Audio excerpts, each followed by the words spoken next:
Hello, Sweatlodgers. We're missing an episode. It's in the can on my old phone, which is broken. So I'll see if I can dig that one up. I'm not sure I can recreate it now. Today's subject's identity. Identity is a tough thing for most people. I think it's even more challenging for men in this day and age with modern society. Well, I mean, if I want to be honest, I think there's a whole discussion on sex and gender, and seems like a considerable amount of confusion over what for most of us is a binary option. You're either one or the other. That aside, not talking about that kind of identity. I'm talking about who you think you are versus who you really are. Or maybe a better way of saying it is what you want to be versus what you present to the world. That's a tough one for men this day and age, because what used to anchor us in societal norms are not there as anchors anymore. So I will tell you the one thing that has helped me navigate through internal and external challenges is I think I have a good grounding in who I am, the good, the bad, and the ugly. Being really, really candid with yourself. That's where it starts. I mean, you got to get real with yourself. You have to be able to address the good and the bad and the ugly internally before you could probably share it with anybody. But the key is it takes time. Like, you've got to really question your motivations. You got to take a deep, hard look at your life, your life choices. I got a phrase, poor life choices. I've made a plethora of poor life choices. But a lot of my growth comes from that. Do something stupid and you're like, wow, that was really stupid. And I don't want to be here again. I don't want to do this ever again. So how do I make sure that doesn't happen? That can lead to a lot of reactionary thinking, behavior, being fear-based. You don't want that. So you want to be able to look at, like, who am I? What am I put on this earth for? What's my purpose? What am I supposed to be doing? These are all very important questions, and they're not easily answered. And I'd probably say they often change over time.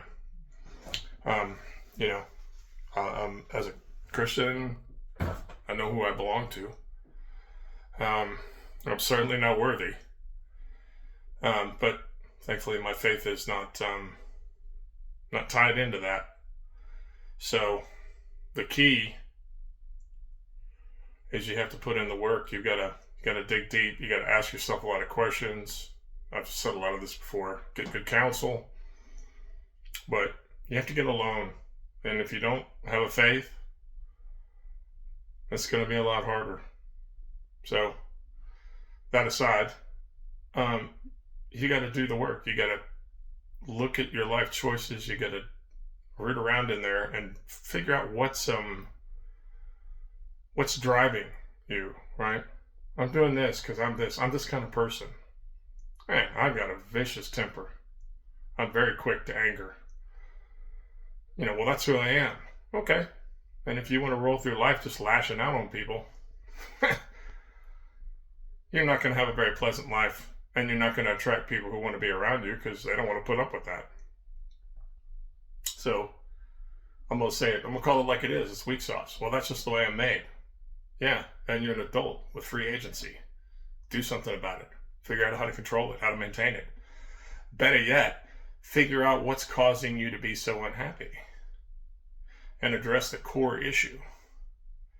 And as easy it is for me to say that, it will be the hardest thing you've ever done in your entire life. Because when you get rooting around in there, you're going to find out you are the problem. Sure, there might be somebody triggering you. Sure, you've been done wrong. Sure, you might be a victim of a crime or of an injustice. Okay, So is the rest of the world. What are you going to do about it? You going to be miserable? You going to cry? You going to hate the world? That is an option. Plenty of people choose that direction. I would encourage you to rise up and be better. And I'm not saying that from a self-righteous because I'm all that. No. I got plenty of demons I'm still working through. But what are your options? Just think about it pragmatically for a second. What are your options? Are you being bitter or frustrated or angry and doing nothing about it? Does not change any position in your life. Take your agency back. Take your control back. Okay, so you were a victim of a crime, an injustice. Okay. What are you going to do about it now? How are you going to change it? How are you going to make things better? Forgive those who trespass upon you. Forgive those that hurt you. Let it go. Find better people. Protect yourself. Grow. Be the person God made you to be. So there you go. Hopefully that was encouraging. I'll probably have more on that, but that's what was on my heart today is identity. Find your identity. Once you've done that, you'd be amazed what a burden will be lifted off of you, because now you're like, hey, I don't have to put up with that. That's not who I am. That's not what I'm about. I'm going to go a different direction, a better direction. You guys have a great Monday. Talk to you later.